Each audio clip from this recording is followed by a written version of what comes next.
so hard to sit down. I'm getting very old.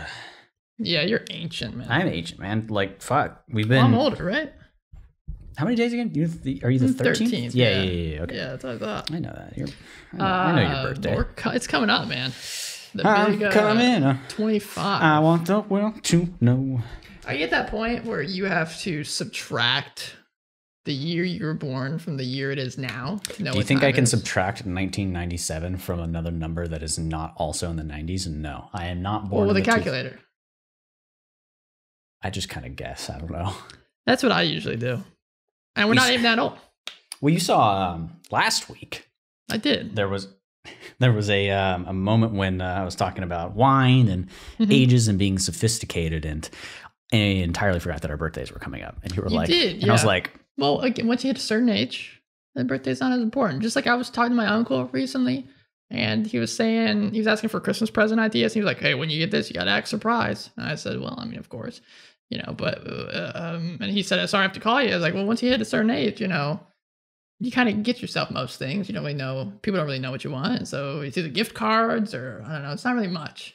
Well, it's kind of flipped around now. I went through a phase where it was like that because my family started getting to the point where all the kids were having jobs. Right. And we all pretty much just bought what we were looking for. Yeah. And most of the stuff they wouldn't even know what to think of, so I wouldn't be surprised. I ask for stuff I don't want to buy myself, like socks. Exactly. I need a vacuum, a better vacuum. I need socks is always good. It's flipped around now. See, I hate buying myself socks because I feel like such a waste, all my socks have like holes in them, and my girlfriend always makes fun of me. And she talked to my parents when we went down for Thanksgiving. She was like, I can't believe his socks have holes. My mom's like, I know.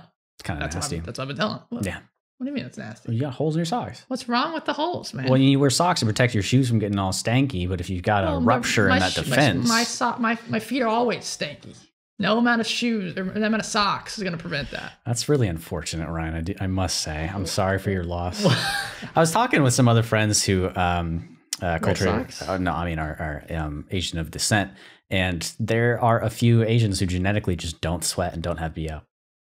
Really? Yeah, like they just. Now, is that a advantage or is that a problem? I mean, it depends on the lifestyle. If there's if they're athletic, that could be a problem. Exactly. Well, I don't know. Generally, sweat is a good function to have, but sweating is supposed to make you not from overheating, right? Yeah, but if you're just walking around at an airport, for example, me and my good friend Kerwin, when I was studying abroad in Japan, and it was super stressful, we were running, I was really hot, I'm sweating my ass off, and I look disgusting. I'm like, how are you not sweating? He's like, I just focus. I'm like, what does that mean, Kerwin? He soaks it back in. He's like, you just got to stop worrying. I'm like, I just think you don't sweat. See, I'm not a big sweater, but I know a lot of people that are big sweaters. That's me. Damn. Well, you grew up we both grew up in a place that is really, really humid all the time. Yes. So, woo. But speaking of humid. What? There's a college at this university that we're about to cover that is probably pretty humid. That is pretty true. Yeah. The life and the death one. Okay. Yeah. So I guess we're jumping into that here. So last week, he's Ryan. Oh, this week I'm also Ryan, and he's Braxton. Yeah. And we're Dungeon Crawl. Last week we talked about a spell that's in Strixhaven, a Curriculum of Chaos. And we mentioned this week. We'll be talking about it here. This episode. We've long promised it to you. Hopefully. It came out December 7th. So we've been a little bit behind. Just 2 weeks. Just 2 weeks, I think. So good time to kind of veg on it and understand it. And it's been a little controversial, like not too crazy. It's mostly all just around silvery barbs. We got that out of the discussion so that we could leave that. Yes, in that episode. Be quite the elephant in the room. Well, there's actually other elephants in the room. Yeah. That's offensive. I'm sorry. Spoiler. Sorry. Yeah. There's all sorts of people that. No Loxodons, though. No Loxodons. Really? Well, because that's in a different plane in Magic. I guess so. Well, that's the biggest elephant in the room here. But where do we start with Strixhaven? What do we do? Well, first, what is it, right? It was originally created as a Magic the Gathering set. Yeah, it's been out for quite some time. It came out in January. We didn't go to the pre-release for that, did we? This is before we joined in. No, we didn't. I don't remember. We played the Commander decks. That's it. Yes, that is true. That's all we did. I think it was January this year. Yeah. Strixhaven is a school for mages on the continent of Orethia. I don't know. Do you know? On the plane of Arcavios. I don't know. Some place in the world that this school is apparently the best of in that world. It doesn't matter what the world is, what the plane is, because That's how the book is about. It has nothing. It has maybe a sentence or two about what's outside the school. Everything There's a little bit of a paragraph on it. Okay, maybe a whole paragraph. A bit of a paragraph being on it. generous. But for the most part, it's about just the school. And you could really take the school and place it anywhere in your world, in the Forgotten Realms, wherever. Honestly, yeah. Yeah. A lot of people have been saying, like, WotC, what do I do with this? You know? Right. So we'll talk about that. It could maybe throw off your world a little bit because we'll get into it. There are some adventures in here, and you are, in theory, graduating from the college at level 10, which... is that a good representation of like where you should be by then? Yeah, it depends on how you have your magic in your world. Whatever, it doesn't matter. And it's 224 pages in total, counting credits. Or yeah, they call it credits. Yeah. Yeah. I would say, just on a cursory glance, before I even read it, just looking at this is like no spoilers portion of this, so you're safe. No spoilers, so don't worry. We're just going to be talking about what's in it, and then our initial thoughts, and then getting to the nitty gritty details. But my initial thoughts looking at it, definitely feel the Harry Potter inspiration, without a doubt. I mean, I feel like you can't avoid that when you're making Arcane College, period. No. It's just, it's so popular. I actually just recently watched the last two recently. They're okay. I just love it. See, for some reason, Harry Potter just has such a cozy feel to it. Right, it's definitely so warm, even and though like the end is very dark. Yeah, it's just maybe it's the time that we grew up in, but I think it's the architecture, the lighting, the way they speak, music. It's just very like. I think definitely the time of us growing up watching them, but I think also I think the music does a good part because it's done by John Williams, the guy that did like Star Wars and Indiana Jones. So I think the music helps pull it together, at least the first couple of episodes or movies. Sorry, back to Strixhaven. So what is it, right? So it's 21 pages of player stuff. 21 pages. It's pretty low. It's a new race, 5 new backgrounds, 1 for each college, 2 new feats, 5 new spells, and 8 magic items. Cool, right? And then the rest, you can do the math, I didn't. The rest is all DM stuff, which is 17 pages a bit on lore, some 4 different adventures that can be strung together for a levels 1 through 10 adventure or campaign. And then a bunch of new, I hesitate to say creatures, more like stat blocks for things. Yes. And that's it. That's Strixhaven. How much is it? It's full price. On Amazon, unfortunately, on Amazon, it's because they can undercut. It's $34. D&D Beyond, it's $20, I think. Yeah. And then local game store would probably be $50. Oof.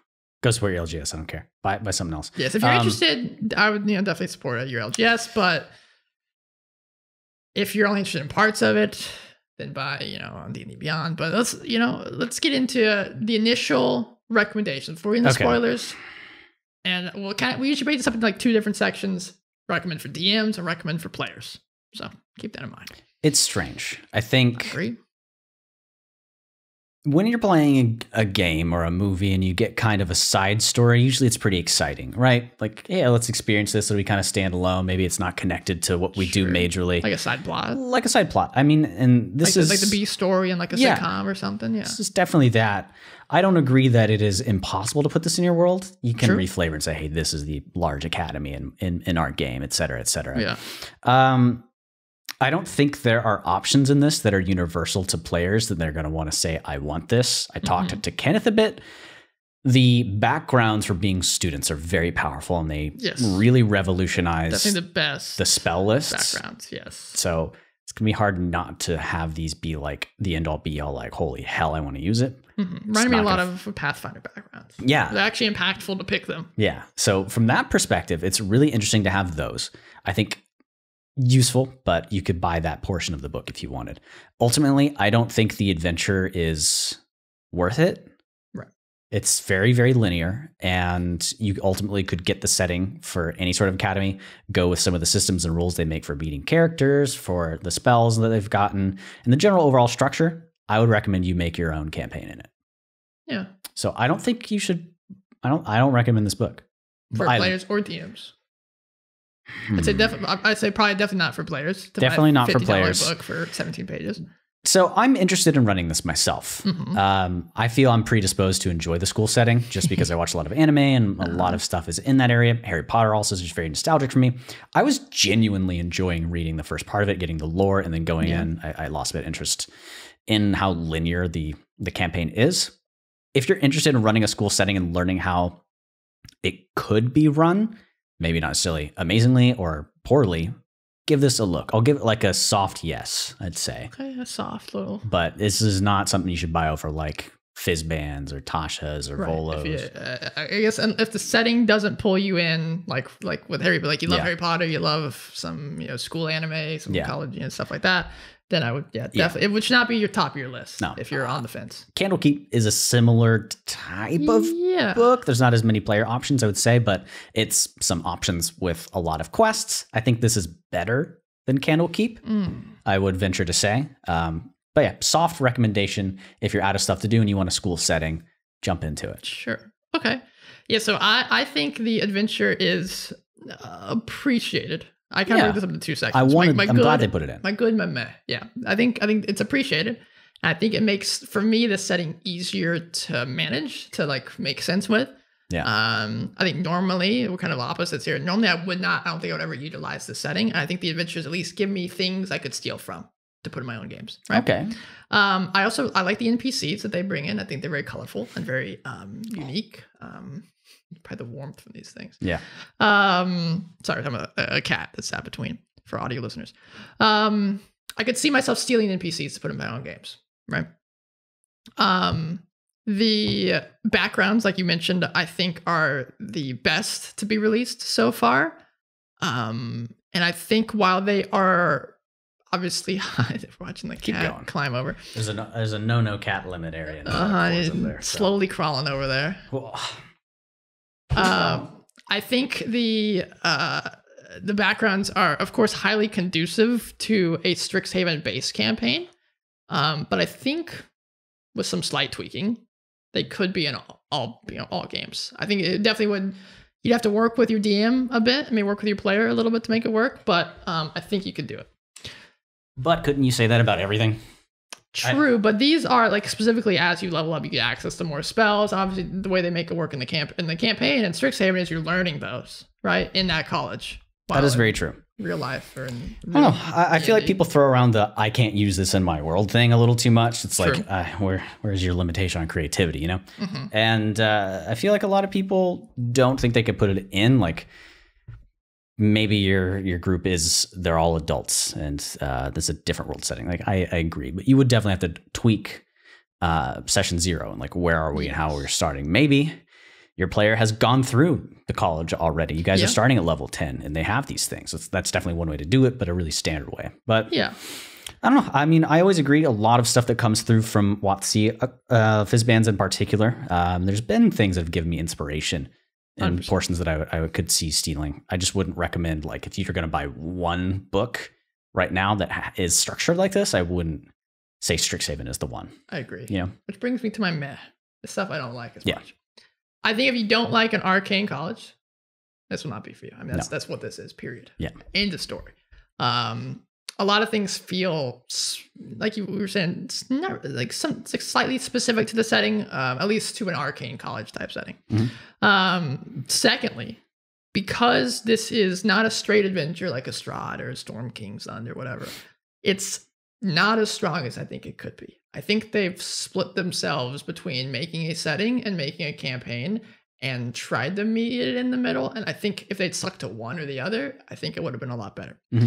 I feel like this book doesn't really know what it should be. And so it's kind of like having an identity crisis, which is relatable. Aren't we all? And then I think a big selling point for this book for a long time was the dual classes, which got scrapped. It gives me the impression that this book was slightly rushed. And a lot of corners were cut in the process. Yes. The classes being part of it, but we kind of covered that a little bit more last episode. Yeah, we did talk about on why this could happen. Also, and I mentioned this to Braxton earlier, I'm not super in depth with MTG lore. There's a couple settings. I think this is pretty sick. This is pretty cool. I didn't really get pulled into Strixhaven, but I do know that the MTG universe setting is quite different than the one that they put in this book. You mentioned that before we started. Yeah, the one we get in this book is very whimsical, fun. It's like an arcane college, like Harry Potter style. Very interesting, lots of silly stuff going on. Haha, lol, 5 dragons or so get together for the betterment of mage kind. Games. while the MTG setting was very cutthroat, quite violent, pretty dark and grimy, and this is not what we got. Yeah. It's not necessarily a knock, it's just that's what I was kind of hoping going into it. Because I know there was a lot of, not controversy, but a lot of like important stories, stuff that came out of the Strixhaven MTG set, which were not in here. Yeah. So I think for me, I would say as a player and a DM, I do not recommend this to anybody. Damn. That's the first time we've had this, actually. Yes, I am not huge on this book. There are things I like and a lot of things I don't like. I think it's the weakest book that I've read from them in a while. Yeah. Without a doubt. Like, I actually like Candlekeep better because I like the adventures in it better. I don't like the adventures in this one too much. I don't even know what to classify. I wish it had been more of a setting book, I think.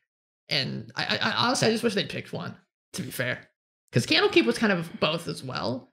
It had a little bit of a setting and then a lot of adventure stuff. I think because there was so much good adventure content, because that was a big ass book. It took a long fucking time to read. I think because there was so much adventure content, that's why I like that one more. It's it really was more unique. It's really linear. Very. What I will say is you can always use a map, and you can always use items. There's stuff that you can take. The maps are wonderful. I don't think they've ever done poorly in that area. You might think otherwise. Send me those maps that you find that are good. I honestly don't look at too many. Pretty good. Artwork's great, but they reuse a lot of it from the Magic cards. Which why wouldn't they? This is true. Why wouldn't they? Because probably people that are. I do think it's weird. I really forgot to say that I find it odd. You mentioned Fizzban. Mm-hmm. This is an arcane setting, right? A magic setting. 5 spells in this book, and there's more spells in. To be fair, dragons are pretty arcane. Got some good spells, but there's more spells in a dragon-based book than an arcane-based book. So if Fizzban beats this in Magic, this beats this in how dragons are. I think the dragons are this are well, it's at least it's one dragon. It's one dragon. Yes, I would agree with that. Yes. Yeah. So they have one way that they've structured the dragons that are essentially the heads of each of the areas, and we won't jump into it too much. It's very, if you've read one of the stat blocks, you've read all of them. It's just flat out better than the way done for like Aspect of Bahamut and stuff. So I was a little like, I agree with that. So do you want to get into it? There's something else I was going to say, but I can't remember it. So yes. No member. Okay, so welcome to Strixhaven, everybody. Yeah, if I don't want spoilers, if you think you're going to be in a campaign to this at some point, go ahead and check us out on Patreon. Links are all down below. Hit us up on Twitter. Doors right there. Go ahead. Yep. Yeah, we'll see you there. We'll see you later. So, Strixhaven. I mean, there's not much to go into. We've already discussed where it is, what it's from. It's this elite school that people often train from a really young age to go into. They probably already know which school, which house they want to be from. It's not even houses. I don't know what you call them in this, but it's interesting. If you are a mage magic using class, you're going to come here. Sorry, solely martial people. Oh, that's what I was going to say. Yeah, it doesn't matter if this is spoilers or not. But I guess it's put in the spoiler section, so might as well. Real fast. It is an arcane college, but I don't believe it explicitly says anywhere that you can't have martial characters in the campaign. Yeah. Which doesn't make any sense because what are they going to do? It does say you have to be able to cast spells. Okay, that's a good point. So if you do not have the ability to cast spells, then you can't do it. And you would say, oh, well, then just give them background. You have to have the spell casting or pack magic feature to use that background or the spells that are in the list. So that intrinsically doesn't give you spells. So if you are wanting to just play a fighter and your group's going to do this, sorry, be Eldritch. Be Eldritch. Yeah, you can do that. Or does the Rune Knight do spell? I don't know. Whatever. Back to chapter 1. So chapter 1 introduces Strixhaven and the setting around it, and a couple of different outlines of like orientation. Yeah. Explaining what mages are, which we've already talked about, and as well as the culture, the fact that there's so many different races, people from all over, everywhere who come and join in just to learn about magic. A little bit of lore background. There's some stuff about snarls and star arches, the dragons, why they brought it together to help people learn more magic and make the world, I guess, a better place. They're intrinsically good, the heads of these houses, despite some of them being founding over interesting topics that could be taken other ways. And the oracles, I think, are the other thing that they talk about within this chapter that are very interesting to me. Before I dive into them, because I do want to talk about them a little bit with that overview set. I mean, this chapter for you, was that kind of the same thing as you got from it? There's not too much going on here. Yeah, I like the NPCs in here. Like each college has like their own little bit of NPC action going on. Like the people you'll find there, kind of like Professor McGonagall. Yeah. So I was just talking about the intro. This is chapter 1. Oh, I'm sorry. My oof. We did say chapter 1, so true. I was a bit off base there. there. You're right. The first Welcome to Strixhaven. Let's lump them together. Feel free to go into that as well. Yeah, a great intro chapter. Really sets the stage. In chapter 1, life at Strixhaven. So I like the NPCs. I like the little bit of description of each college, what they're kind of like, the focus of each one, like the lore holds on the history, silver quills and literature and language, withered blooms and the science. That's kind of cool. I think it sets a cool stage again, like with the intro for an elaborate arcane college. I wish there was more in this chapter. We get a little bit more of the college in chapter 3, though, of course. Yes. I don't know. It feels very surface level. Yeah, I think that a lot of that comes with splitting it between an adventure and a setting book. Because they supply more of this information that you could have gotten here in the adventure that you'll learn about the colleges. I have the same issue with every D&D book that I've ever read, or specifically adventures, but source books as well. Organization's not great. I don't know how it can be better. I'm not I'm not an organization guru. But I don't think it's an engaging read. But once you're in game, you can't use the book. I feel like for this, especially this chapter, if there's important stuff that your players are asking, like you really need to have this all written down in like a note document on stuff next to you. Know what your players, what college they're in, and get like important NPCs ready for those. Maybe have like when we did Strahd back in the day. Even though obviously in the day. Not Strahd. When I did, I ran for now my ex-girlfriend when I first got into D&D. Right. I did a one-on-one game with her, and we did the beginner's box. And this is when I first started playing, so I did not know how to organize anything. I think this shows the terrible organization. Just the beginner's box, I had little post-it note, little sticky notes sticking all out of this thing.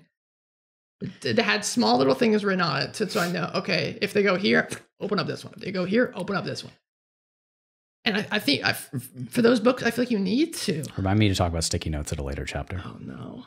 I don't know how to fix the organization. I feel like Pathfinder does a pretty good job. They do a really good job, but they have a standard way of doing every book. This and is true. This, I don't think it's possible for them because they have so many different people working on it, and it would feel really restrictive. I'd love it to be organized in a different way.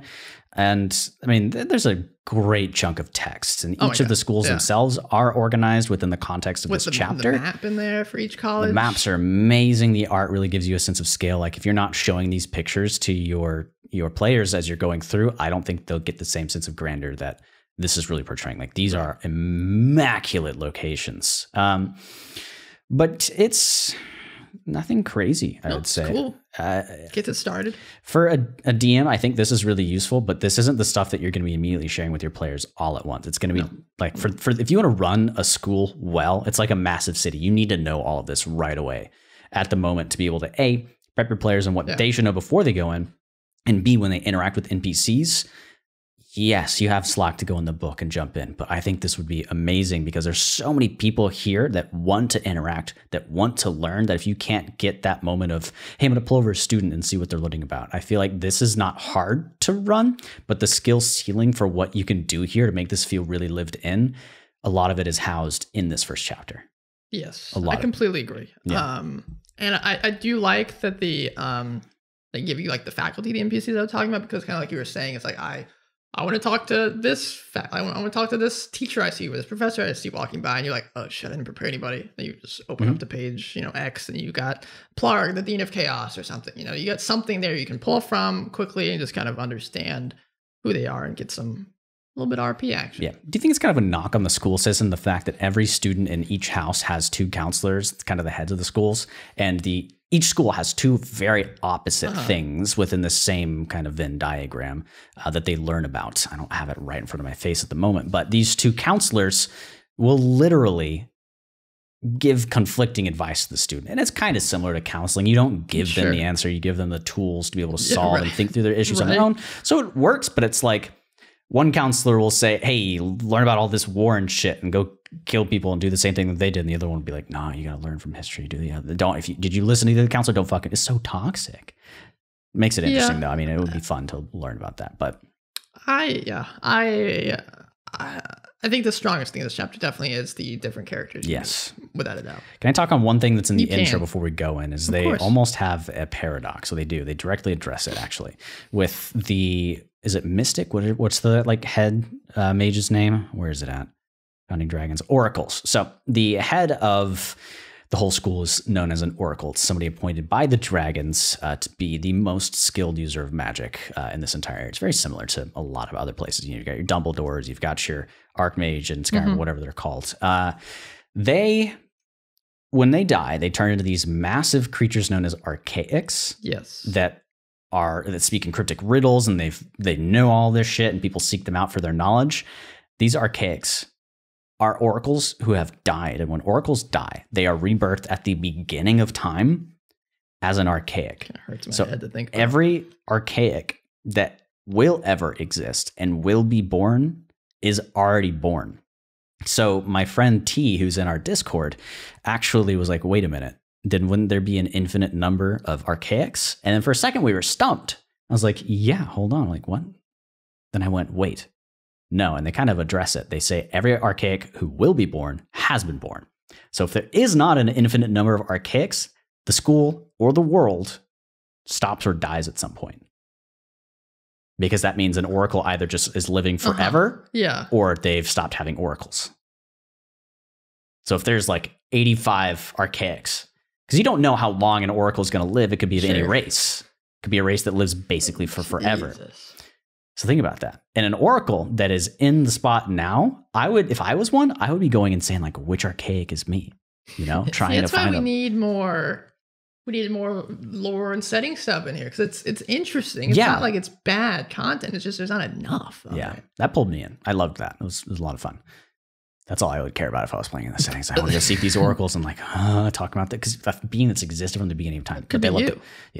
Exactly. They love to taunt people though and trick them. If you think about it, their time as an oracle is so insignificant compared to the life that they've lived as an archaic. So they might not even remember shit from when they were heading this school. You know, it's fucking weird. So yeah. Chapter 2, huh? Chapter 2, huh? Character options. It's an all right chapter. It's okay. Yeah. They fucked the Owlin. The weird phrase. They made the Owlin not as cool as they were in Unearthed Arcana. I'm sad about the Owlin. They're kind of cool, but not great. I mean, they can kind of fly. What do you think about flight first level? I mean, don't Eric Coker get it too? Yeah. Do you like it? I think it's very fucking strong. How do you balance it? You don't. And well, the nice thing is this adventure that they give you, nothing they can really circumvent with by flying at first level. So at least that's something. Well, I think it's something you need to address. Like it's the difference between having dark vision and not. You know, somebody has to bear a torch all the time when you can just see. Realistically, individual cultures and races have very varying skills and abilities. And so the fact that an Owlin can fly, it's like, yeah, they can do it. And in an actual setting like this, it would be like, holy fuck, you can just yod on up there and fly. It's also like this much lore and background on them. Like owls, Owlin are graced with feathers that make no sound when they move or fly. It's making easy bit of bone. That's pretty much. Yeah, it's a distant kin of giant owls from the Feywild. Yada yada yada. Yeah. 2 sentences, then we got another couple sentences, and that's it. They're just in there. If you wanted to be an owl, I think this is exactly going to be what the Monsters of the Multiverse is going to be. It's going to be quick little stuff that's thrown in, not a ton of substance. I'd like to be surprised, Watsy. You know? I'd like to be surprised. Those probably, honestly, if you were to say right now, I mean, I don't know if you're much in the product making, would you say it's probably done? It's probably finalized by now? I mean, it's coming out in about a month exactly. I think they're crunching to get it finished. I think they've got QA and writers like still meeting every day. Like, hey, did you work on the section for Watsy QAs? I mean, Silvery Barbs is in here, right? Didn't it get delayed? This got delayed? Everything. Yes, this did get delayed. Probably to make sure to figure out what to do with the dual classes. As the nature of are the backgrounds kind of almost every company, I think they're probably behind and working exactly to the deadline. So yeah, we'll see. But I'm excited. We got to send it off to book publishing at some point, which we don't need to get into. But a lot of people had publishing issues on this book when it first came out. Yes, Kenneth did as well. Oh, like printing errors? Yes, printing errors, text errors. Yeah, there was a lot of issues with this book. which probably again comes down to the crunch. Maybe they did it up to the moment and like paid extra to get them printed like fast. When you get a new deadline and you push a book back, it means that you're nowhere near finished. And the amount of time that you can push, you get nervous. Like we can't do it as much as we need. Nah, CD Projekt Red. And they still released it unfinished. Yep. And it's still kind of not. And I think they've pretty much stopped working. Take that, Cyberpunk. Cyberpunk. Get punked. You've just been punked. Yeah, something else really. Oh, I found the feats are interesting. I think everything here almost feels like it was taking a little bit inspiration from Pathfinder. The feats, particularly Strixhaven Mascot, is the first feat ever to require a level and another feat as a prerequisite. Feels kind of like Pathfinder, right? It does feel kind of like blocks Pathfinder. on top of each other. Is it because they want to design more stuff similar to Pathfinder, or is it because they want to make sure that a character who isn't shit to do in Strixhaven can't say, "Hey, DM, I want to have Strixhaven Mascot." You really got to dedicate into it. So yes, that's the thing I was very weird about. The familiars are really cool. These are flat out the best familiars you could ever have, without a doubt. Without a doubt, but you have to have 2 fucking feats to be able to do it. Which is not going to be easy. But they have all these like AoE effects whenever you're standing around them, and it comes up again later for the dragons because dragons can summon 1d4 for 3 legendary actions. Dragons are cool. Dragons are very cool. It'd be hard to kill, but there's really not much reason to fight them in this unless you just want to, right? Yeah. They can fight with you, maybe. I don't know. So we did skip over the backgrounds though. Oh, yeah, they're cool. We kind of covered earlier. They're definitely the most important and impactful backgrounds to date. Warlocks have haste. Warlocks can get haste. Warlocks can cast haste. Scary. Warlocks can cast haste. It's concentration, you know. The fact that we can get haste, and Hexblade now has just gotten buffed even more, dude. These are, woo, give me haste. Just have your friend cast haste and it's my choice. I get to use my spell. But then if you're in combat, you're going to be making those concentration checks all the damn time. That's fine. I don't care. I got Eldritch Mind. I'll make advantage. Well, you got to get there for it. See, it's like Pathfinder. Build blocks, baby. Build blocks. It's good. So I will say, spells. Yeah. There's a few new ones. But there's a spell you said you really liked in here. Vortex Warp. It's nothing crazy, everybody, but essentially it's a 90-foot range spell. This will become important. You magically twist space, and you get to teleport this target that you see. If they succeed on it, doesn't happen, but they fail, you can teleport them to an unoccupied space of your choice. You see within range, they have to be able to stand on. Like, it cannot just be over a hole. So it's been nerfed. But think of Divinity Original Sin 2. It is the exact same as that teleportation spell. And I fucking love it. This is going to be on any character I can do with the ability to cast spells. But is the only way to be able to cast this to have this background? Technically, yeah. These are not in any spell lists of anything in the base player stuff. I believe you're correct. So the only way to get it is to have this background. Or, I mean, no, they also appear in this class spell list. Indicating the spells table below. Good. Okay, so it does say that. Yeah. Perfect. So does Warlock get it? No. Artificer, Sorcerer, Wizard. Why is my life actual pain? Sorry. This is so Warlocks only get Borrowed Knowledge, which is probably the lamest spell in the book. Damn.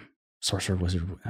Okay, might go. Think about my character for Dungeon Chronicles campaign. I think Borrowed Knowledge, quick aside, I think Borrowed Knowledge is a cool spell in this setting, but I can never see someone ever use this spell ever for anything else. No. Other couple cool things is wizards can get access to healing spells. Yeah. Which is really weird. Kenneth was telling me about that he's really excited about. So this opens up a lot of options, and I can see a lot of people in D&D, if they have knowledge of this book, saying, DM, how can we make me a Lorehold student without needing to put Strixhaven in your world? Pretty easy. I mean, maybe there's a school somewhere and you were planning on studying and being one of these people. So there you go.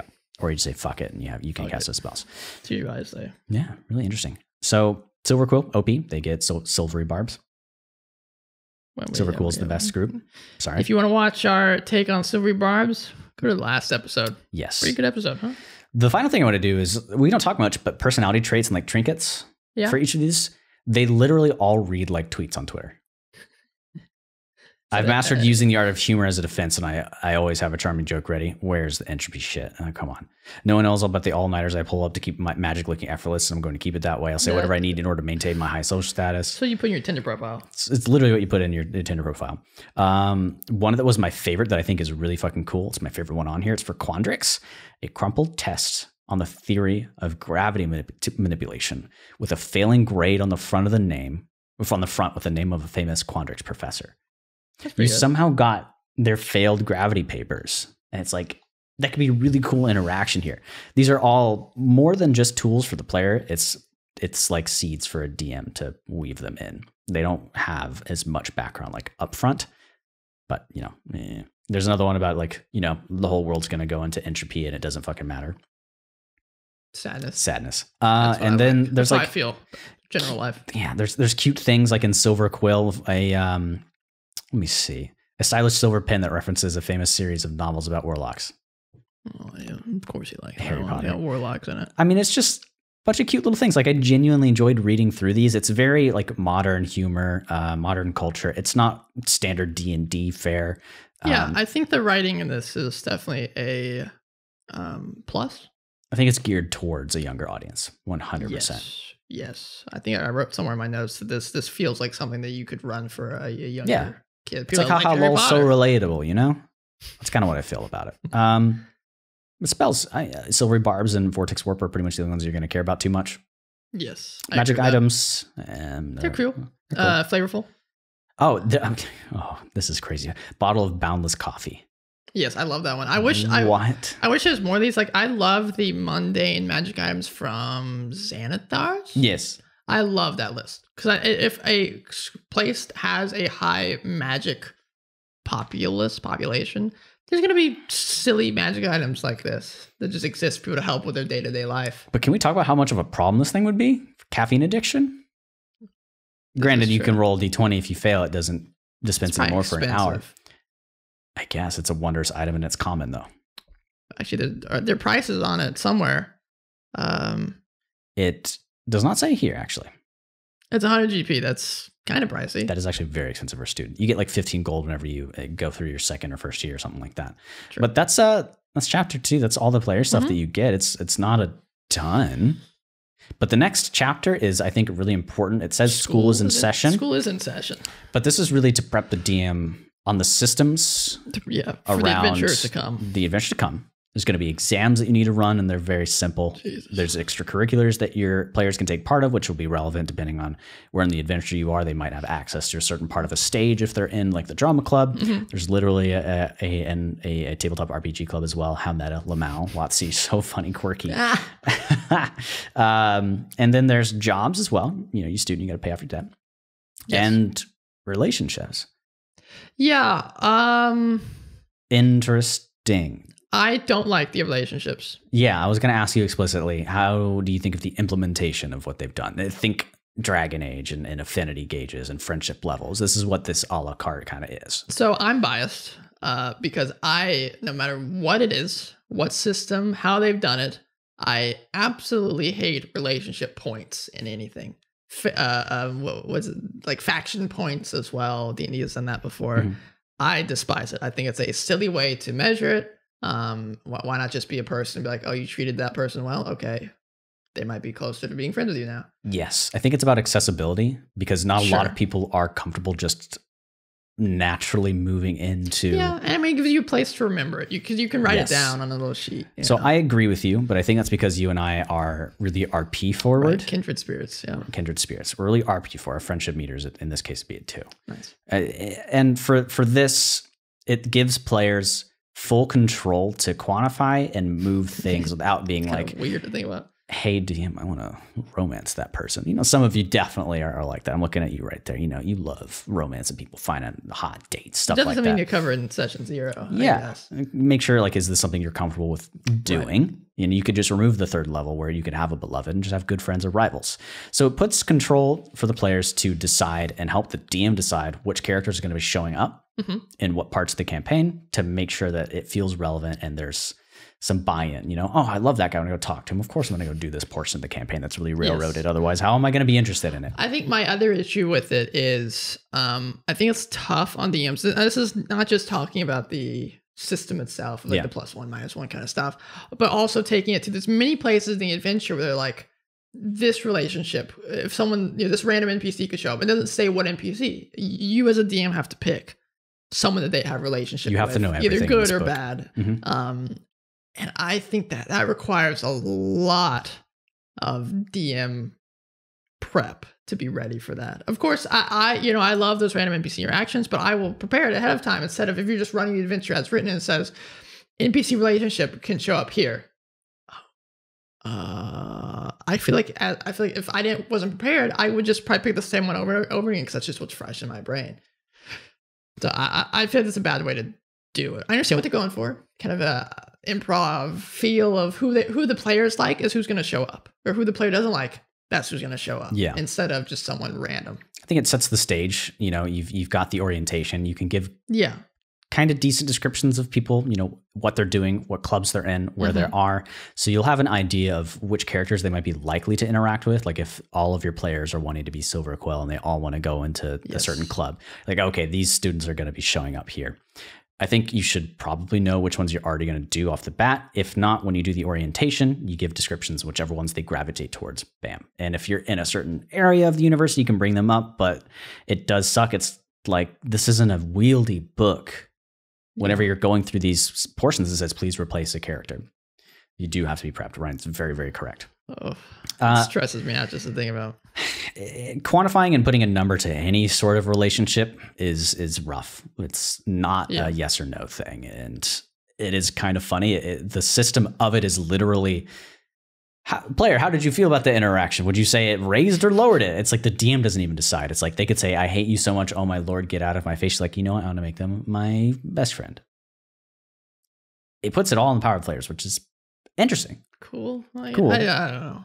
You could absolutely toss this out and just go off of feel and decide for your players. But, you know, it's a touchy subject, and making friends and whatnot in a university is very much part of the experience. So I can see why they started to tackle it here. And then they give you students, and they started off with Aurora, Luna, Winter Star. Yeah, I think the NPCs in here are very well done. And I like how they structured it. Yes. I really, really do. There's a picture for all of them, which is where I think about all of them. There's just more to say than other things we've gotten from them. Yes, and they've got a nice little paragraph with things that they like. If you're beloved with them, you can get a bond boon or a bond bane, depending on how far down they are. And it's like essentially a bed resting experience, but you know, it doesn't have to be that way. But it literally says every night you get this boon if you are beloved with them, which is interesting. But they're cool, really great. And I think I wish there was actually more, because there's more. There's a lot. There is a lot, but I don't think you could ever have enough for a setting like this. True. That's ever. A good point. Like, and you can absolutely make your own ones. Like, it'd be super easy to bring them in with the template essentially that they give you. But that's the chapter we were just in. I think it's 3. That is 3, yeah. So that's the stage. The exams, I guess we don't really talk too much on, but this is something that happens at the end of every adventure, and I think it's super lukewarm and kind of silly. It happens multiple times through the adventure as well. Yeah. And I think it's, A, it is lukewarm. B, it detracts from what nonsense is already going on. It's a cool concept, an interesting idea, but the exams, for the most part, have no importance. They could get expelled if they do shitty. Okay, then the adventure's over? The adventure's over, yeah. See? That's like, what was the point? I think it requires a lot of player buy-in to be interested in preparing for the exams and to be interested to do it. It's kind of funny and quirky. I mean, maybe you've got a student with a really high intelligence score, and one of the saves they need to make is intelligence based, and they don't need to study because they probably roll high already. But then it's like real life. It's like real life. It's pretty one-to-one thing. So like, if you make it quick and throw it out there, it's fine. And honestly, can you say, like, you went to college, right? You know, you did. I did. Yes, I did. Is it really about the tests? Doesn't this kind of reflect it? You know, you're just partying all the time, about tests. man. Counselors and psychology classes also, only have theater student. I just jump on the stage and get a grade. We just write essays about how I feel. So, I don't know. I think they do what they can to set it up and give some interesting systems to be relevant for a school setting. But it just feels like these mechanics don't come up besides like the exams and the story. The classes are, again, another cool concept, but I think it's weird. Like, there's one class I think is required, and that's like the adventure kind of revolves around that, at least at the first one. Yes. Other than that, the players kind of make their own classes, but they give like a little blurb for each class. Same with the extracurriculars, just a little blurb And so I think that requires so much DM work if you were planning to RP out those, which obviously you don't have to. But I feel like most people probably would want to, or at least describe what happens. So it's a lot of DM work for me. Yeah. I think the reason... Which I'm already doing a lot of work running this. Exactly. And I think approaching the adventures themselves, we could chapter 4 go through each of them, but I think in this case there's our thoughts, not as much. We'll give a little bit of thoughts for it, but I think the most important portion is discuss like how it's laid out. Does it feel great? Is the approach to, you could take any one of these out and just run it as kind of like a 1 to 2 shot? Is that a good approach? I don't know. Like these are the things I'm thinking about when I'm going into this and what I've come up with after I've gotten out of it. Yeah. Which are chapters 4, 5, and 6. Yes. I'm split a little bit on these. Actually, it's 3, 4, 5, and 6. Kind of. I guess 3 kind of, yeah. So my first initial problem is there's not really a initial hook to bring everyone together. Their hooks are shit. Yes. In every portion of this. There's no like tavern everyone meets. I guess everyone meets in the same class that they're all in. Everybody has their orientation, and then but they're probably in different colleges. They might not even see each other. Lamau, I don't know. Figure it out. They can make a completely different schedule. I guess that's what the one required class is for or something. I don't know. And you mentioned already, it's a very railroady adventure, which can be a big turnoff for people if they're not okay with it. If you already like school settings, you'll dig. I'm going to say that you don't mind railroading campaigns at all. This is true. I mean, you kind of have to have a little bit of railroad going on for school. You've got your extracurriculars and stuff you do outside of school, but school in and of itself is a railroad. Yeah, so if you're obviously if you're a player, probably not watching this right now, but DMs, if your players, I would say ask them explicitly if they're interested in running a campaign that has exams in it, that has classes and stuff that's required. We don't need to RP it, but it's required for you to go to, because if you get expelled and the adventure's over, that could be kind of fun to sneak back in to help your friends, maybe. I don't know. But for the most part, there has to be a lot of player buy-in for this. A lot. So what I will say too about media and anime in particular, where it's a school setting, you hardly ever see them, unless it's like slice of life, actually studying. They go through the school day. Studying mechanics. Yes. They go through the school day, and maybe they have like a big test that they talk about that's relevant in the arc, but everything happens before or after school. And I almost entirely forget that they're doing stuff like Jujutsu Kaisen. Do they have school? I watched that. You did. Did they have school in that? Did they go to school? No. No, not yet. I don't know. So imagine some other anime where they have like a club where they'd fight demons or some shit. They have their day activities, and the school part of it is so a part of it. I haven't watched My Hero Academia. Do they have school in that? They do have class, and sometimes they start and have a cute little quip, and you see what they're learning about. But ultimately, it's Harry just Potter does. You go to class in that sometimes. It's usually like the first day, and then you see that guy again. It's flashes between the classes. Sure. And the interesting parts of these students' lives, where they go to the cafe and there's a giant frog thing that happens, or et cetera. Which is why I almost wish there was at least what the first day in these classes could be like, so you could describe it. The players have an idea of what they're in the class for, so they can maybe use it as an RP tactic in the future. Okay. Well, they don't. I guess let's jump into it. Yeah. Chapter 3. I mean, there's some orientation. I don't like all of it. Literally says like, here's the extra buy-in. Here's the hook, and it's all a character that they're interested is here. Really, Watsy? Yeah. There's that buy-in that Ryan's talking about. They have to be like, I really want to know this person, or like you have to have given them a very memorable experience to start. And you think about school life. I mean, if you find a friend, you gravitate towards them and you stick around with them all the time for dear life, because you don't want to be the only person sitting alone. No, hell no. But I don't know. Where are you going to start?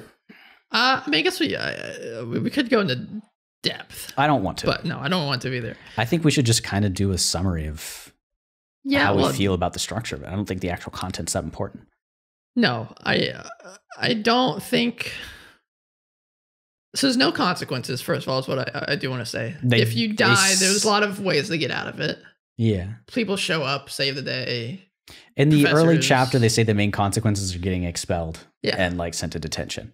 And I could see if that happens to play like, all right, can we move on? Can we play something else, please? Yeah. Because if they got to that point, they're probably not enjoying the camp, unless they're role-playing someone that doesn't give a shit, I guess. Yeah. This is I almost wish it was just setting. They didn't give exactly. us Yeah, I think if they decided on one or the other, it would be a way better book. Like Eberron could have easily included some cool adventures in there, but just straight setting stuff. Ravenloft could have. They at least had plot hooks in there. They could have had a lot of plot hooks for this. That could have been interesting. I think the Manor adventure, the Manor the Manor encounter is cool.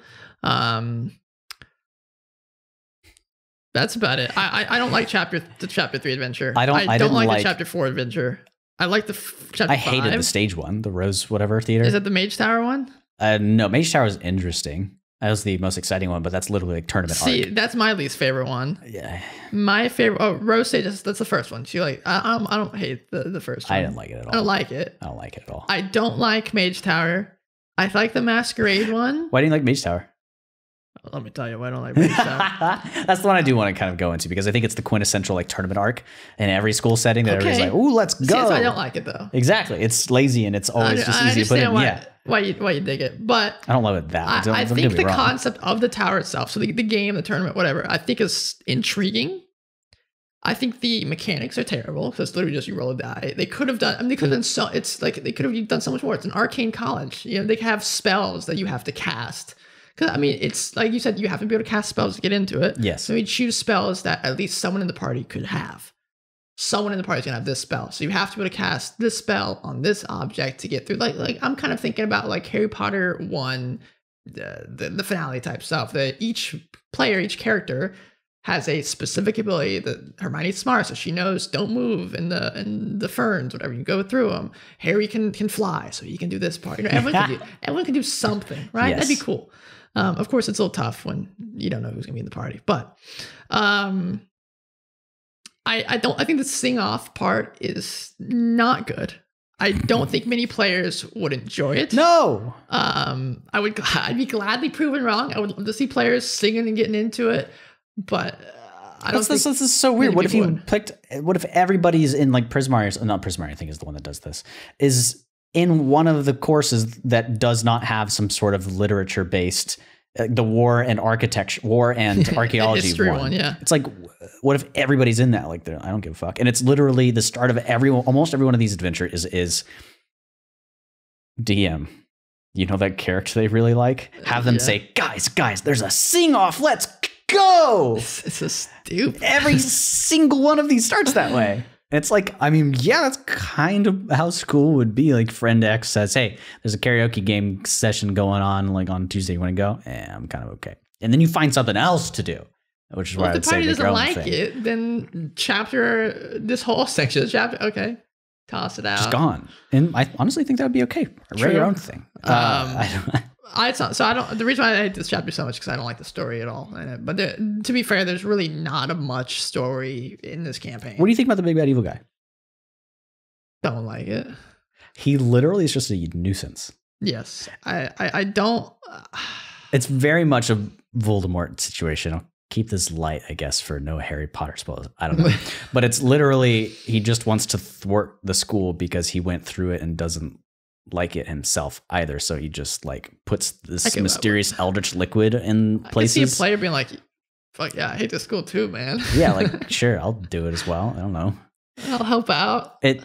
There's really no buy-in or stakes, and it's like the goal is to go through and get your degree, right? I guess. I mean, yeah, school's pointless, everybody. Fuck school. Don't go to school. Don't play Strixhaven. Maybe think about it. Harry Potter shouldn't have gotten his degree. He stopped going to school like the last 2 years. That is actually very true. Regardless, when it's not a Harry Potter cast. What I will say is like the skeleton of it, the maps, the structuring of everything that's in there. There's something good. The bones, the meat, not very good. Honestly, if I run this, I'm writing my own thing, which is why I said I want to run this. You have to. It's too whimsical for me. It's not my style, which is probably why I don't think the book. Exactly. So at least with Candlekeep, some of the adventures are my style and I could get behind. God, Candlekeep. It's a meme to me, honestly, at this point. There's good stuff in it, but it's the most relevant comparison for this to me, to be honest. But when I go through these, like Ryan levels us up very slowly. I will honestly say that. Sure. Like, very slow. Pretty quick. And I enjoy it. But in this, it's like you're leveling up once per session almost. You can do most of these chapters and encounters. I think you do them pretty quick. In once, but you start reading as a demon, you're like, but there's all these rooms they can see and all these things they can do. They could not care for those rooms. No, it's literally just, they're in the mess hall or whatever, then they solve the issue there, and then you level up and it's done. This campaign lasts, I mean, I guess it's all campaigns last as long as your players are interested in it, but if they are interested in a couple of these things as a whole, there's like 4 or 5 encounters per chapter. They don't like one of them, they say, sorry, Joe, I don't really want to go sing. So you guys have fun. Yeah. Go play karaoke. Well, I'll be playing my Nintendo Switch, man. Yeah, this is the epitome of like maybe it would Smash. Maybe it would be good to have this like a West March campaign. I don't know, and just a bunch of different shit. Do you think? All right. So this is the second question. Do you think that these adventures could work solo? For a one shot, yeah, sure. Yeah. So you think each one you could like play this adventure with somebody? I think they wanted to do that and they did it well. I think, yeah. I agree. I'd say the only one that kind of works well together, besides obviously bringing the big bad near the end. Yes. Chapter 5, the Magister's Masquerade. I think it works better having run the other 2 leading up to it because there's like some lore and some payoff that finally happens. There's finally like a story that exists in this world that's going on. It's like realizing that Voldemort was responsible for this thing that happened a long time ago. So something that happens you can understand. Be like, oh, that's kind of cool. So if you hadn't done those, you would not understand that. Yeah. I also think they flubbed up. Keeping a BG here. I think they flubbed up by having the rival students, the Slytherins guys, only appearing in chapter 5 when they should have been appearing earlier. Because I think you said having a school and having some rivals show up. I mean, there got to be some good rivals. That would be the buy-in for a lot of shit. Your rivals. Yeah, start pissing off your friends. Start pissing off your players, and then be like, dude, I want to. Malfoy's gonna be the sing-off. Let's go fuck his day up. Oh, the test scores showed up for all this, and he's been the top for every single one of the tests. Here's some buy-in to do better on your exams. He comes smack talks. He said, I guess you're probably have to spend all day reading. I just know it in the back of my head. I don't even study. Yeah. So that kind of And then you find him in the back studying his ass off. He's been lying the whole time. God damn, it's literally one of the personality traits. So ultimately, I'm thinking when you do this, you have your session 0. You find out where your players are going to be, what clubs they're going to be, and then you say, give me like a week or 2.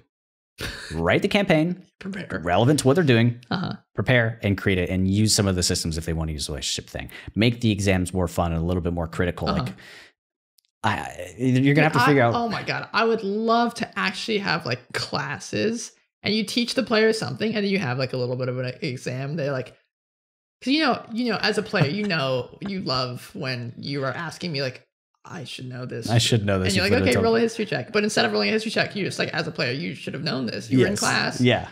And if you don't, you get a bad grade. It's like you're talking to us right now, like, why the fuck am I playing? But that requires even more player buy-in. Yeah. Why am I playing school when I'm here to get away from the exams that I'm really stressed out right now about? Oh my God. It'd be actually kind of interesting playing this because some like high schools have like D&D clubs now. Yeah. Imagine playing this there. Yeah. And well, be careful about representing people in real life, like your teachers and other stuff in there. But it would be fucking hilarious to do that. Just be careful. Don't hurt anybody's feelings and don't create crazy situations. Yeah. Some of these people are, none of these people are based off of real portrayals in like video games and TV and stuff. So I think they also, one more knock. No, you're good. I'm done. I think they rely too much on Witherbloom. There's a lot of Witherbloom college stuff here when I really think they should have leaned into some of the other colleges and more the weird, because they have weird, silly, whimsical encounters, but not like I'm running down a hallway to escape from my rival and then I run into a door where there's a 3-headed dog, kind of thing. They don't have any of those random stuff that exists in the college that you could possibly run into these wild encounters. I don't know. I don't like the adventures. I think where we go next, because we've pretty much like railed into the adventures here. Just make your own. Take the characters, make some of your own, and then write something new for this. It's fine. You can always do that for anything. Yeah. But some of the creatures. Yeah, Friends and Foes, Chapter 7. Chapter 7, Friends and Foes. I think there's some really cool stuff in here, to be honest. Yeah. The Archaic, why is it only CR 18? I don't know. It's been existing since the beginning of time, and it's got 6 arms and fucking crazy and can cast everything, and it's bonkers. You're not gonna fight it. No, you're not. And that's a big portion of a lot of this is you're not going to fight a lot of this. What I really wanted to talk about, honestly, is the dragons. That's really all I want to talk about. Bellatrix Witherbloom. Sick. What I will say He's got an ability called Miasmal Flow. My ass. I mean, that's what I dropped in the bathroom earlier. Miasmal Flow. My bad. We just ran our home campaign right before this. Yeah, I'm tired. So no, I literally just cleaned that today. But every dragon is structured as such. Some resistances, really high stats, like relevant to what they study, essentially. They have a class, like Beladros is a druid. Cool. They're all good-natured. So multi-attack, bite, claw. Great start. Always so good. Love it. Important to have as a dragon. Every one of the dragons has on a 5 and 6 on a D6 recharge breath attack. 90-foot comb that has a DC save to pass or fail to take half damage. Standard dragons. 2 types of damage. They're all X amount of D whatevers. And one is the one aspect of the school, necrotic in this case. The other one is poison, which kind of doesn't make a ton of sense because Beldros is about life and death. Yeah, but he's withering. And in this example, if a creature takes damage from breath, it cannot regain hit points until the start of Beldros' turn. Very thematic. Yeah. Has to recharge. You can't use it every turn. Does do a buttload of damage. Miles will flow. Every dragon has a movement ability that if it crosses through you, if you fail to save, you take maybe force damage and you're moved to a different portion of the area. In this, you become poisoned and are pushed into a different area. Like this dragon, that's cool. Moves near you. Not standard dragon stuff. Those are keep it score at home. So this is an action. Yeah. It has to take its turn to do this, which makes it just do movement and also does damage to you. But also, it can do a legendary action to just do this again. And the legendary action is something I will really want to talk about, but they also all have spell casting. So you're seeing the effects of creatures and monsters not having damaging spells, but just abilities like that. And then they have stuff that they can cast, like Grid Restoration, Max Cure Wounds, Plant Grow, Revivify, Speak with Dead, some kind of utility stuff. Those are still spell casted. Legendary actions. Everyone can do a claw attack for 1 legendary action. They can do their movement for 2.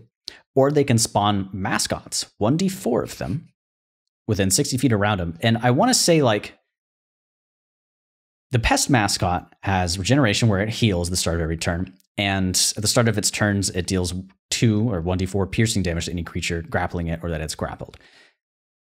This creature, every single turn, can spawn 1d4 of these. Yeah, it's a pest. It keeps going. It's literally action-oriented monsters. These are really weak things like AoE damage stuff that you just kill and get out of the way to make the encounter easier, which is kind of cool. And they all kind of synergize really well with the abilities that are going on. Some of them impose an advantage and disadvantage. But moving from that, Beladros, whenever they die, heals. Just cool. Which is cool. That's what Wither Bloom is was all like about. 6? Poison damage 9? Hit? I don't know. It's better than what they did in Fizzman. Definitely. But which is like, what? I'm flabbergasted. I understand WotC less and less with every release. Because one release they're saying they're going to start doing stat blocks a certain way, right? And the spell casting ability has still here. Hey, manager, we've been working on this for a while, but you said like last week, in the middle of us working on this, that we're going to have stat blocks doing a certain way, but we're like already kind of done with it. So can we just release it with the old way? Yeah, sure, whatever. This is what I'm imagining. Because unless I'm wrong, I don't see any that have the new spell casting thing. I mean, it's like, I tried to do a little overview and I didn't see what I'm saying is I don't think they're just like taking Fireball out of it and then rewording Fireball like Breath of Death. They have done that, but I think they're just saying we want to give them abilities that are like spells without having to use the spell list because that restricts them. They just want to give them crazy spell-like things that they can do. But don't try to understand. You're going to go crazy. I guess we'll really know what's happening in Monsters of the Multiverse. So that's next, right? That is next. And that's going to be the big book that kind of consolidates every changes that they're getting ready for, and that's going to be in there. And kind of give us a really good look on what 5.5e will look like. It's so strange. Like, if this is essentially a new player's handbook, which it kind of is, right? Yes, Monster Multiverse. I would imagine so. But they're also packaging it. Currently, you can only buy it still with the package, so you also get the player's handbook in. Exactly. So it's a new player's handbook or an addendum to it. Like maybe. Yeah, it's kind of like an errata. So, woo. We're not getting there yet. We're going to talk about. So before we get to that, and this is the last statement I'll make here, is like, why are they making Monsters of the Multiverse? Is it just to tide us over until 5.5e or whatever it is, or 6e? Because it's essentially what they're going to be doing with that. But will tide us over because we still got what? When that comes out, we still got 2 more years. It's 2024. How old are we going to be? 27? Something like that. My God. We'll see. But ultimately... Oh, they're not packaging it. So I'm glad I checked. I don't want angry comments. They're not packaging it with Player's Handbook, because it will be a new Player's Handbook. They're packaging it with Xanathar's and Tasha's. Okay. So whoa. Yeah, so it should be $150 worth of of like, this is the end all be all. But that's why, again, the problem, we're a month out, people, and you still can't pre-order the book, unless I'm mistaken, from without getting this package. What I will say is, if you have a friend group, this got to be what they're making on. They're saying there's 5 people in this group. DM says, "Hey guys, can we pitch in to buy this?" It has to be why they justify it. You've already owned the other 2 books. This is great for new players, though. Still, you can buy it separate on D&D Beyond. There's no way. It's still a little bit more expensive for new players. $150, especially when Amazon undercuts. I don't think I could justify $150 on any system. Well, if you think about it, they usually do it's a $50 per book. $150 makes sense, but Amazon undercuts to about $30 per book anyway. Like Strixhaven's already $30 on Amazon. So why not I just buy Tasha's and Xanathar's separate on Amazon and then buy this one? Oh wait, you can't, because they're only packaged together. I think this is more of an Amazon thing. They're trying to undercut everybody that partners with them so that they can become the mastermind of the world. Whoa. Well, not like that, but there's companies that TikTok now is starting to make a Twitch-like platform, which literally just uses, yeah. So TikTok is releasing for select people right now a live streaming platform that uses OBS's code and is literally just an instance of OBS that it downloads to run. Christ. So we could have another Slav situation on our hand, but I got genuinely scared because if TikTok comes out with a streaming platform, I literally think everybody's moving over to it. Really? You think so? It's TikTok. You yourself said it is the best platform for anything, and everybody's for discoverability. Yes, 100%. But everybody's already on TikTok. I think the name alone. If it's only is it only gonna be mobile? Like you can stream for your phone? No, it's desktop. Oh, it's out for select people. And research it out. But what I'm saying basically is Amazon also wants to own every portion of your house. They want your house to be smart with them. Like everybody Apple wants to be at the forefront of the technology advancement. I'm sorry, we don't have to get on that. Tinfoil hat stuff. Don't buy this book unless you really want to run a school thing that you're okay prepping a bunch of DM stuff for. I think the basis with all the campuses and the maps is what is worth it for you to start the basis of where you're going. Otherwise, go on like DM's Guild and look at other campaigns with school settings that have a full adventure. There's probably some better stuff in there. In sentence. Sorry, I opened up a page because I'm trying to see if you can pre-order Monster Multiverse from anywhere else. Answer is no. The answer is no. At least currently. But I opened this page and I've never seen this before. I don't know if I just saw a leak for the book. They have a stat block for Warlock of the Great Old One in here. It's bad quality, but look at that. It looks like standard stuff. Give me this shit. Saving throw. Oh, this is like an NPC? Yes. It's going to be huge. It's going to be player options and then a bunch of monster stuff. If this is better than actually being one, what page number is that? Jesus Christ. 156. Woo! Something like that. I guess it's W. Wait. Yeah. That doesn't bode well. CR6. No, it doesn't. The W is 150. It does not bode well. And that's chapter 2. Well, it's made other chapters. So they have Whispering Aura at the start of each of the Warlock's turn. I can't read it. Yeah. Do something DC blurry. Saving throw. It's probably some sort of. This could not be a leak. This might not be anything. This might be something random that they decided to post. I've never seen this website before, so it might not be credible. What the fuck? He's losing it. Multi-attack with what? Dagger? Hey, Cultists always had daggers. Dagger. 17 war. What? Spellcasting. Mage hand. They got something cool. There's a lot of text. It's going to be like a tentacle or something on a sexual save. Howling Wind is what it looks like, but I can't tell. Oh, wait. The picture's kind of cool. See, I don't know if this is, I assume this is from there, but I don't know. Sorry. I see Warlock, I go. But the reason I even opened this up, there's also a new DVD game. Is this a real website? I don't understand what I'm reading here. This is why you should do your research before a podcast starts. Yeah. Because you don't know what websites you're going to come up to. So final thoughts on Strixhaven. I think we've kind of covered it. My final thoughts, It's very fun, interesting for Harry Potter and Arcane college fans or college anime fans. If you're looking for a lighthearted and fun adventure and quirky and interesting, this will be for you. Yeah. There are not many meaningful and impactful decisions to be made. There's none, to be fair. Which is, that's school. That's school for you. But I think this could be good for new and or younger players.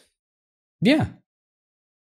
So if you got that, then if people in your group like arcane colleges are new or younger, then play this, I guess. And you're ready for a lot of work to prep. To be fair, you got to do a lot of work on this. Most adventures, unfortunately. So this is kind of our first, hey, don't really look at it. This is my least favorite. Even Candlekeep, we were kind of like, It's my least favorite release, I think ever. God damn. Which again, what did you say? Was this the good. Yeah? So we keep saying this is the last time WotC. Well, because they brought me back for Fizzban. I was never excited for Strixhaven, to be fair. True. So my big thing now is if Monster Multiverse goes flat, then I'm gonna have some questions. They also haven't announced anything after that yet, which I don't think they normally do until the new year anyway. Yeah. We'll see. A couple things to note here as we're rounding out. We do have social media. If you want to communicate with us, tell us about how wrong our opinion is, I guess. And he's prepping for his section. I am 100% guessing right now. I fucking hate him so much.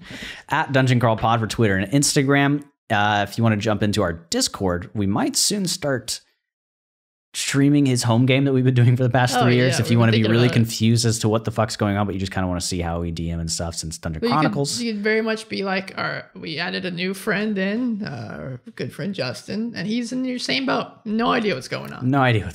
Poor man. But yeah, jump in there and get to know us a little bit. And after you've been there for a while, if there's ever something we're going to run, I might do Strixhaven with my own twist on it at some point in the next few months. Definitely not soon at all. But I'm thinking about it. I was confused because you said you were thinking about running it, and I was like, did he enjoy the campaign in here? I just like school settings, and this gives me a good skeleton to work from. That is talk about it makes more sense. Something I don't have to buy. It's something that has maps, and I can run an anime school with magic, I guess. I don't know. Some people are already interested on the thing. They're like, I want to do it. I've got 3 people, so let's go. I think mostly they just kind of want to do a game that's DM'd by me just to see what it's like. So we'll see how it goes.